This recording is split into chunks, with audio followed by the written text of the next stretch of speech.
عمل کا دار و مدار آپ کی نیت پر ہے. اس نیت کا یہ مطلب نہیں ہے کہ مجھے زبان سے ادا کرنا. میری نیت یہ ہے کہ یہ رمضان آ گئے, رمضان کے اندر چٹپٹے قسم کے ہوں گے کھانے, رمضان کے اندر کیونکہ ذخیرہ اندوزی کی ہوئی ہے تو اس کے اندر میرا مال بھی ٹھیک ٹھاک بنے گا.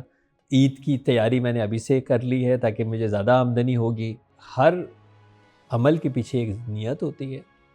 وہ نیت ضروری نہیں ہے کہ میں زبان سے جا کے ادا کروں, وہ انٹینٹ ہے نا. مجھے پتہ ہو نا میں فجر پڑھ رہا ہوں یا ظہر پڑھ رہا ہوں. سر میرا آپ سے سوال یہ ہے کہ نیت یا پھر روزہ کیا ہونا چاہیے؟ دیکھیے یہ تو کوئی آلٹرنیٹ نہیں ہو سکتا. ہمارے ہر عمل کے پیچھے ایک نیت ہے. انما الاعمال بالنیات, یعنی عمل کا دار و مدار آپ کی نیت پر ہے. اس نیت کا یہ مطلب نہیں ہے کہ مجھے زبان سے ادا کرنی ہے. بس نیت کا مطلب یہ کہ میری اس ایکشن کی انٹینشن کیا ہے. میں یہ جو عمل کرنے کے لیے جا رہا ہوں اس کے پیچھے میرا ارادہ کیا ہے. اس ارادے کے اندر پھر میں ڈالوں گا کہ اس کے اندر میرا اخلاص کتنا ہے تاکہ میرا عمل اچھا ہو.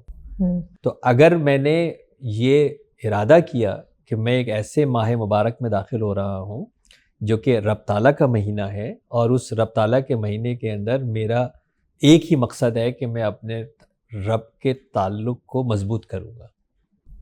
میں اس طرح زندگی گزارنے کی کوشش کروں گا کہ جیسے اس کا حق ہے, اور اس یقین کو پختہ کرنے کی کوشش کروں گا کہ رب مجھے مستقل دیکھ رہا ہے. اور رب مجھے مستقل دیکھ رہا ہے اس لیے میرا عمل اللہ کی مرضی کے خلاف نہیں ہونا چاہیے. ایکچولی یہی تقویٰ ہے. تو اب یہ میری اگر نیت نہیں ہے, اور میری نیت یہ ہے کہ یہ رمضان آ گئے, رمضان کے اندر چٹپٹے قسم کے ہوں گے کھانے, رمضان کے اندر کیونکہ ذخیرہ اندوزی کی ہوئی ہے تو اس کے اندر میرا مال بھی ٹھیک ٹھاک بنے گا. عید کی تیاری میں نے ابھی سے کر لی ہے تاکہ مجھے زیادہ آمدنی ہوگی. تو پھر جو آپ سوچ رہے ہوگے وہ آپ کو اسی طرح کا اجر آپ کو جو ہے وہ ملے گا.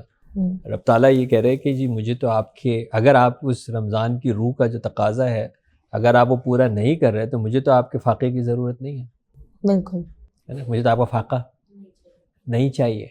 تو ہر عمل کے پیچھے ایک نیت ہوتی ہے.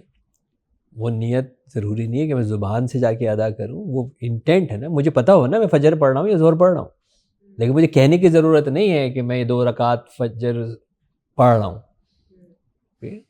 یہ مجھے پتہ ہونا چاہیے کہ میں کیا پڑھنے کے لیے جا رہا ہوں.